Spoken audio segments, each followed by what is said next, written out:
एक पावन चरित्र है श्री भक्त गोपाल चरवाहे का। पहले ऐसा हुआ करता था कि सबकी गायें जैसे चराए तो सब लोग अन्न आदि जो है उसके घर भिजवा देते थे और गायें छोड़ देते थे। वो ग्वाला ही कहा जाता था। सैकड़ों लोगों की गाय चराता था और उसके घर में अन्न आदि जो आवश्यक सामग्री है भिजवा दी जाती थी। ना तो एक अक्षर वो पढ़ा लिखा था और ना कभी उसने भगवान का नाम या कोई चर्चा सुनी थी। उसके कोई परमार्थ से संबंध ही नहीं था। बस गाय चराते थे, जंगल में रहते थे, पत्नी भोजन पहुंचा देती थी और परिवार चलाने के लिए गांव के लोग दे देते थे अन्न, क्योंकि सबकी गाय चराते थे। ना तो उसको किसी धर्म का ज्ञान था, ना किसी साधना का ज्ञान था। एक दिन देखा जंगल से एक मंडली जा रही संतों के। ओ श्री राम जय राम जय जय राम, श्री राम जय राम, ऐसे कीर्तन। संत जन पहले मंडली बना के चलते थे तो नाम कीर्तन पद कीर्तन ऐसे। उसको बड़ा आनंद आया। उसको लगा कि इतने झूम झूम कर संत जन गा रहे हैं, किसी से बात नहीं की, पकड़ लिया। अब पूरा तो नहीं, बस उतना राम राम राम राम ऐसे करने लगा। देखो कई बार कहा है यदि आप बिना गुरु मंत्र के भी नाम जप करेंगे तो नाम जप आपको गुरु तक पहुंचा देगा, क्योंकि गुरु प्रदत्त नाम भगवत साक्षात्कार कराता है। 50 वर्ष की अवस्था लगभग हो गई थी। कभी कोई तीर्थ याटन, धर्म कार्य, शास्त्र स्वाध्याय, सत्संग कुछ नहीं।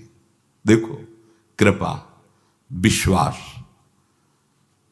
अब वो अलौकिक ढंग से नाम में मिठास लगने लगी उसको, तो जोर जोर से कभी कभी नाच पड़ता, चरवाहा है ना, गाता, तो और जो लोग थे उसका उपहास करते। अरे नरक में भी ठौर नहीं मिलेगी, जिंदगी में कुछ पुण्य नहीं किया, ये ऐसे लोग बहुत उपहास करने वाले। ऐसे करने से क्या मिलेगा, नाम से कुछ हो जाएगा। उसने कहा हमने तो कभी सोचा ही नहीं कि कुछ होगा, हम तो ऐसे ही गा रहे हैं। पर ये लोग उपहास कर रहे हैं, क्या गलत है क्या ऐसा गाना? जब तक दृढ़ ज्ञान नहीं होता तब तक माया फिसला सकती है। उसने कहा कि हम किसी लाभ के लिए, बैकुंठ जाने के लिए या कोई लाभ के लिए नहीं जपते, हमें तो अच्छा लगा, वो गा रहे थे संत जन तो हम गाने लगे।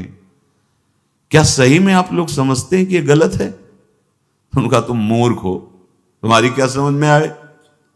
और उपहास करते उसका। उसके मन में एक बात आई, कोई ये प्रमाण दे दे मुझे कि ये जो मैं संतों के मुख से सुना नाम, ये परम सत्य है, ये परम सुखकारी है, और इससे क्या वैकुंठ मिल जाएगा? कोई तो मिले मुझे। और जब किसी के हृदय में ऐसी आकांक्षा होती है तो वही मिल जाते हैं जो सबके हृदय की जानते हैं। एक दिन उसने देखा जब लोग दिल्ली की हंसी मजाक कर रहे थे, उसी समय एक लंगोटी पहने हुए, हाथ में कमंडल और दंड धारण किए हुए कोई वीतराग परमहंस दौड़ा, चरणों में गिर गया। महाराज महाराज, बस एक बात आप बता दीजिए, जो हम राम राम कह रहे हैं, ये लोग उपहास करते हैं, क्या इससे हमारा कल्याण हो जाएगा, वैकुंठ मिल जाएगा? तो उन्होंने कहा बेटा ये बहुत मंगल में भगवान का नाम है, पर हमें लगता है कि तुम्हें गुरुदेव की आवश्यकता है। यदि तुम गुरु कृपा पात्र बन जाओ तो इन उपहास करने वालों की बातें तुम्हारे मन में नहीं लगेंगी और निश्चित तुम्हें भगवत साक्षात्कार हो जाएगा। तो पैर पकड़ लिया और कहा महाराज आप ही गुरु बन जाओ ना हमारे, आप ही हमें मंत्र दे दो। तो उन्होंने कहा हम तो तीर्थ यात्रा में हैं, ऐसा हम नहीं कर सकते, पर यदि तुम भगवान से प्रार्थना करोगे तो तुम्हारे कल्याण के लिए सदगुरु प्राप्त हो जाएगा। इसलिए जैसे कोई पूछते हैं किसको सदगुरु बनाऊं, तुम कहते किसी को नहीं, पहले भगवान को मानो, श्री हरि को, जगत गुरु श्री कृष्ण को, फिर उनसे प्रार्थना करो कि यदि आप आवश्यक समझते हो कि सदगुरु के रूप में आप आकर के हमारा कल्याण करेंगे तो मुझे पहुंचा दो। या आप स्वयं आ जाओ। मैं नहीं खोज कर पाऊंगा, मेरी वो दृष्टि नहीं है कि मैं किसी महापुरुष को पहचान सकूं। मैं तुमसे सत्य कहता हूं, सदगुरु की जो शरण में हो गया तो उसके जीवन नौका की डांट सदगुरु अपने हाथ में ले लेते हैं। फिर उसको कोई भय, कोई उपहास, कोई लज्जा नहीं सताती। वो सुख पूर्वक इस दुखद अपार संसार समुद्र से पार हो जाता है। पर बेटा, तेरे ऊपर भगवान की बड़ी कृपा है, क्योंकि तू संतों को मानता है। तू मेरी बात पर विश्वास कर ले, अंदर से तू एकांत में रो, तुझे सदगुरु मिल जाएंगे। अब ऐसा कहकर वो अपने राह में चले तीर्थ यात्रा के लिए। अब वो खोजता, एकांत में बैठकर देखता, कभी कभी वो पेड़ पे चढ़ जाता कि कोई संत तो नहीं आ रहे हैं। अब उसके लिए वहां भोजन पहुंच जाता, पाता, गाय देखता और बस खोज करता कि सदगुरु आ जाए, सदगुरु आ जाए। बहुत समय व्यतीत हुआ, पर उसका विश्वास नहीं टूटा कि संत ने कहा था कि तुम भावना करो कि सदगुरु आ जाएंगे। भगवान सदगुरु बन करके आ गए, वही है सदगुरु। देखा सामने से बड़े तेजस्वी महात्मा बड़े तीव्र गति से आ रहे हैं।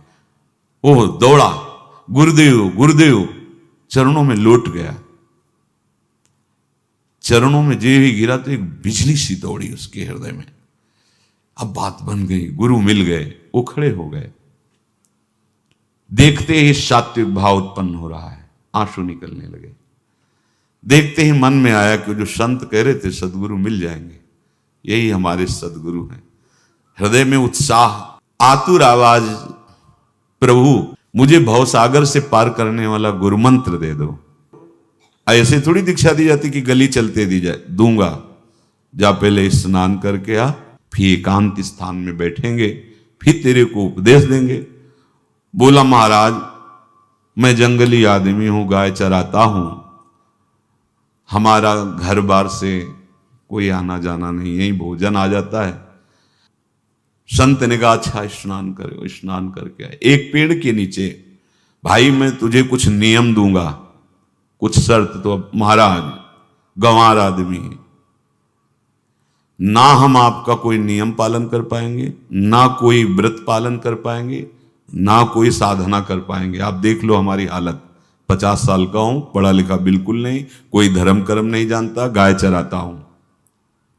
मुझसे बहुत बातें नहीं सदेंगी, अगर एक कोई बात बता दो तो प्रण करता हूं जिंदगी में प्राण त्याग सकता हूं, पर एक बात, कोई एक नियम कोई दे दो।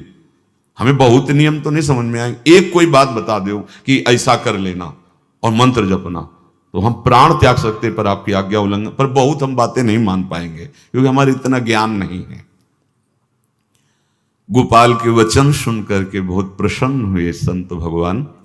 एक नियम तुझे देता हूं, हमारे आराध्य देव श्री कृष्ण हैं, गोविंद हैं। आज से तुम्हारे आराध्य देव गोविंद हुए, हां श्री कृष्ण हुए। बिना उनको पवाए तुम्हें पाना नहीं है, बस यही तुम्हारे लिए नियम है। तुम्हारे पास जो आवे, सूखी रोटी, दूध, छाछ, जो भी, बिना उनको पवाए पाना नहीं है। सीधा सरल आदमी। गुरुदेव प्राण चाहे चले जाएं, बिना उनको पवाए आज के बाद कभी जिभ्या पे कुछ नहीं जाएगा। ऐसा गुरुजन आदेश करते हैं वैष्णव मार्ग के पथिकों को कि जल भी बिना अर्पित किए मत पियो। अगर आप बिना अर्पित किए पीते हैं तो आपकी बुद्धि में इष्ट देव के प्रति ममत्व तो नहीं आ पाएगा, नहीं आ पाएगा। अब तो गोपाल नाच पड़ा कि गुरु मिल गए, गुरु मंत्र मिल गए और इष्ट का पहचान मिल गई। उसी समय घर से भोजन आया, वही कभी चटनी रोटी, ऐसे ही बैठा एकांत वृक्ष के नीचे, आओ गोविंद भोग पाओ।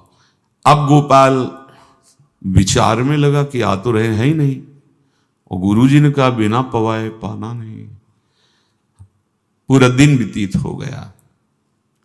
गुरुजी कह रहे थे घट घट में विराजमान भगवान है तो कहीं से भी प्रकट हो सकते हैं, तो अंदर मंत्र जपता हो, कहता आओ भगवान, पाओ आके,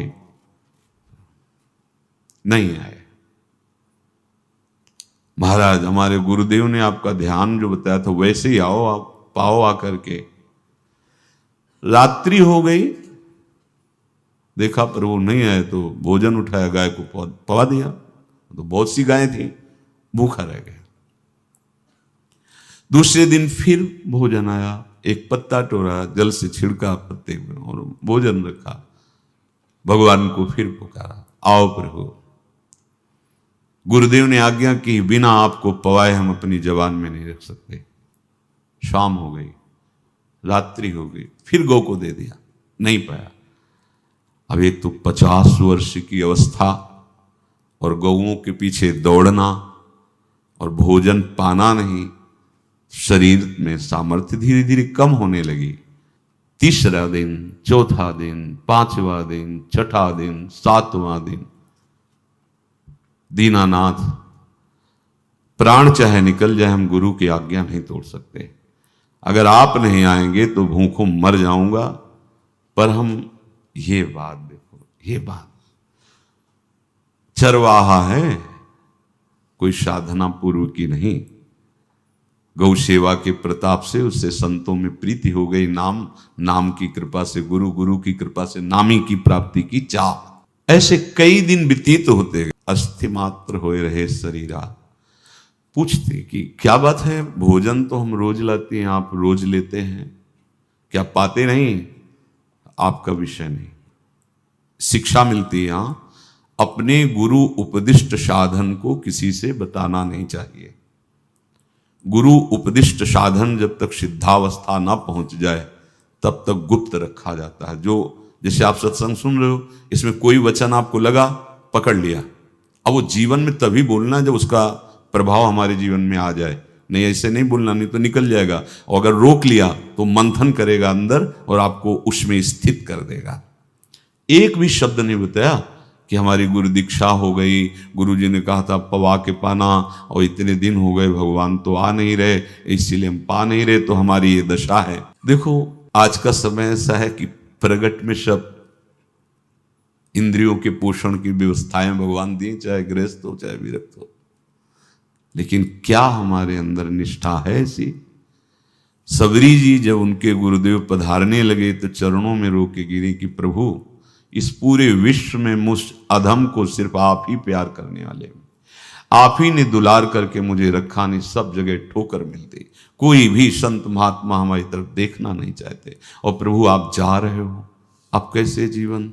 जानते हो क्या कहा? हम तो भजन के प्रभाव से भगवान के धाम जा रहे हैं बेटा, भगवान स्वयं चलकर तुम्हारे पास आएंगे।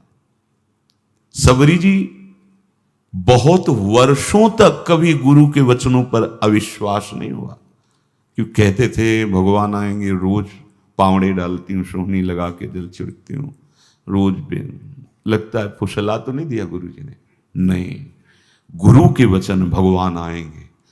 शायद ऐसा वर्णन की शास्त्र हजार वर्ष सोचो जरा, और भगवान आए और सबरी को निहाल किया। ऐसे हो गुरुदेव ने कहा है भगवान आएंगे, जब तक वो ना पाएंगे तब तक हमने कहा है कि और उनका उद्देश्य अलग था कहने का कि आप भगवान को भोग लगा के पाइएगा और भजन कीजिएगा तो मंत्र के प्रभाव से तुम्हारे मानस पटल पर भगवान दिखने लगेंगे।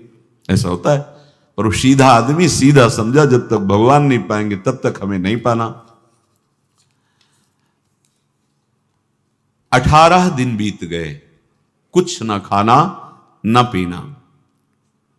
गोविंद भी देखते हैं, बाल भक्त ओम प्रकाश जी महाराज यही अपने चामुंडा के पास से उधर, बहुत नामनिष्ठ महात्मा, बाल भक्तों में बहुत ही मानो प्रहलाद जी ही हैं।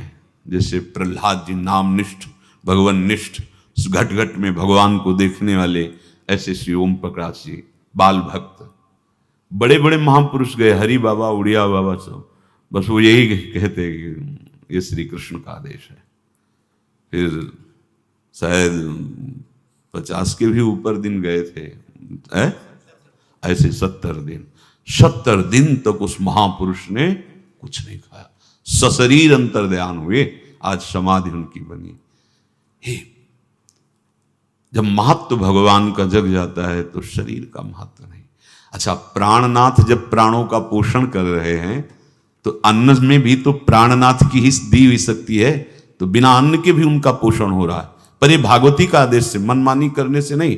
मनमानी करने में फिर मार्ग रुक जाएगा। भगवान आदेश करते हैं अपनी वाणी से, युक्ताहार विहार से, उचित आहार विहार, वो तो भगवद आदेश होता है। 18 दिन बीत गए। 19वें दिन जब भोजन आया तो पेट के आते सब सिकुड़ गई थी। वैसे ही 50 वर्ष के थे, आंखें धस गई थी, उठने की ताकत नहीं।